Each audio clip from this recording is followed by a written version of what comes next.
trilogia Donkey Kong Country do Super Nintendo é facilmente uma das melhores experiências que eu já tive jogando videogame. Cada jogo tem seu próprio nível de dificuldade e sua identidade, mas quando o problema não é sua habilidade, e sim o jogo tentando te ferrar de propósito. Porque tem fases aqui que não são difíceis não, elas são a sacanagem em carne e osso, daquelas que são feitas pra testar sua paciência e sua sanidade, e às vezes a sua vontade de continuar jogando. E é exatamente isso que você vai ver hoje. Então já deixa o like, se inscreve no canal, ativa o sininho e se prepara por algumas dessas fases que foram claramente criadas pra fuder com um jogador sem dó.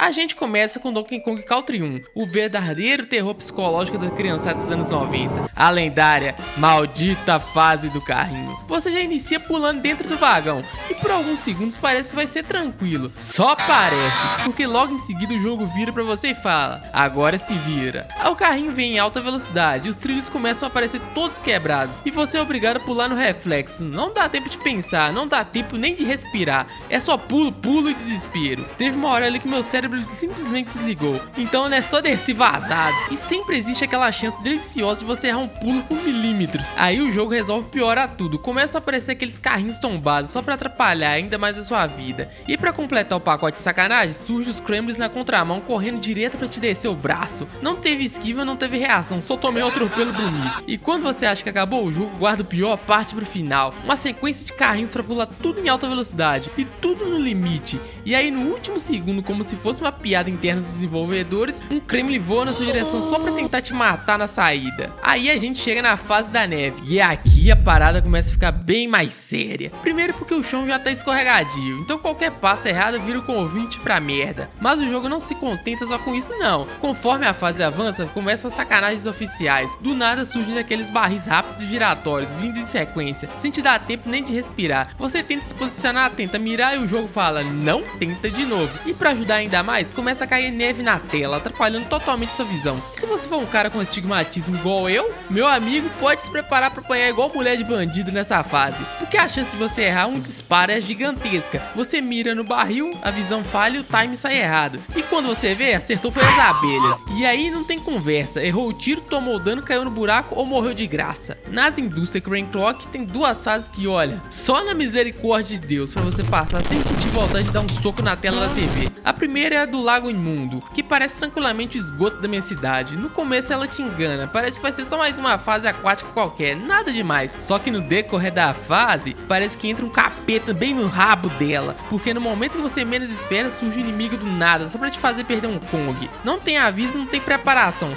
é sempre aquele ataque de surpresa, bem quando você tá relaxado. E pra piorar a situação, tem aquelas rodas com espinhos, que ficam girando ali no meio do caminho. Inclusive, passei relando em uma delas. Já sabe, né? Só tomei. E tem hora que você tá nadando de boa, achando que tá seguro, quando do nada a desgraça vem vazada na sua fuça. Não dá tempo nem de reagir, então já sabe, né? Só tomei de novo. Agora a outra fase, que acontece durante um apagão dentro da fábrica. Essa aqui é cabulosa. Além do jogo de te deixar com aquele cagaço constante de errar um pulo e cair no vazio, ainda existe sempre a chance de surgir um inimigo do nada, só pra te arregaçar. É tensão do começo ao fim, não é fácil pra jogar relaxado, é fácil pra jogar em posição fetal emocional. E a chance de você tomar um game over aqui é gritante. Agora indo pro Donkey Kong Country 2, a parada fica bem mais séria. Aqui o jogo já não tá mais de brincadeira com você, a gente começa pela estrela lá dos espinheiros. E cara, Stick Bush Symphony é facilmente uma das trilhas sonoras mais bonitas das histórias dos videogames. Nisso ninguém discorda, mas essa música aqui tá só pra enganar a trouxa, porque essa fase, meu irmão, começa pelo simples fato de tudo, literalmente tudo é cercado por espinhos. Não tem área segura, não tem respiro, qualquer erro mínimo vira punição. E pra te lascar ainda mais, o jogo resolve usar barris giratórios pra caramba nessa fase. Então já pode esperar, porque qualquer momento o espinho vai entrar com força em você. Agora no mundo das florestas assombradas tem uma fase bem específica, que vem com ódio no coração, vou te falar, a clareira ventosa. Como o nome já diz, tem vento, só que o problema é que o vento não te ajuda em nada. Ele te taca tanto pra trás quanto pra frente do nada sem aviso. A chance de você simplesmente sair voando direto pra um buraco e morrer é gigantesca. gigantesca. E aqui você ainda usa Cascavel Rattler, que teoricamente era pra te ajudar, mas dependendo do pulo, ela só atrapalha mais ainda, porque um erro você é lançado direto no precipício. E eu não vou mentir, cometi várias cagadas aqui. Agora, quando a gente fala de dificuldade em Donkey Kong Country 2, a gente obrigatoriamente fala do mundo secreto. Cada fase ali é cabulosa de difícil, mas tem uma específica que foi feita pra te humilhar emocionalmente. Sim,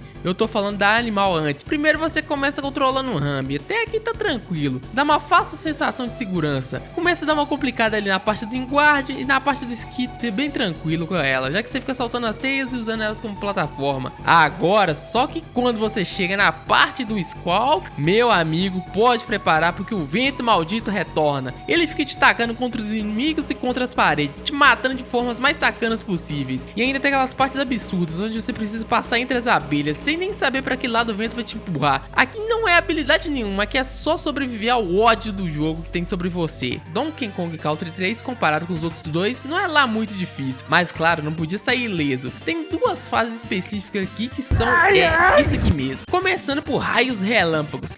Cara, literalmente essa fase quer que você vai pro raio que o parta, no sentido mais literal possível da frase. Aqui os Kongs andam numa área com um índice gigantesco de raios e relâmpagos, que podem e vão te acertar. Pode preparar, porque você vai virar churrasco de macaco na hora. O jogo até tenta ser justo e mostrar onde o raio vai cair, só que tem horas que você tá tão tenso, tão desesperado fugindo, que acaba correndo direto pra onde o raio vai cair. E não, você não tá ligado na quantidade de cagada que eu cometi aqui. A segunda fase é o rojão ressonante, aquela maldita fase do foguete. Aqui você tem que ficar enchendo o combustível do foguete pra não despencar a montanha abaixo. Parece simples, mas não é. Se você relar nas paredes e não memorizar o caminho certinho, a chance de morrer é altíssima. Ou então você descer rápido demais e já era. Mas o pior não tá aí. A pior parte é a subida, porque se você não memorizar o padrão do caminho, você se prepara. Você vai morrer várias vezes até começar a refletir seriamente o que você tá fazendo da merda da sua vida. Bom, essas foram as fases mais difíceis da trilogia Donkey Kong Country. Claro que isso aqui com base na minha experiência, mas aposto que muitos de vocês vão concordar comigo. Se eu esqueci de alguma fase que te deixou de cabelo em pé, comenta aqui embaixo, quero ver a opinião de vocês. Não se esquece de deixar o like, se inscrever no canal e ativar o sininho para não perder os próximos vídeos. Valeu demais e até o próximo vídeo.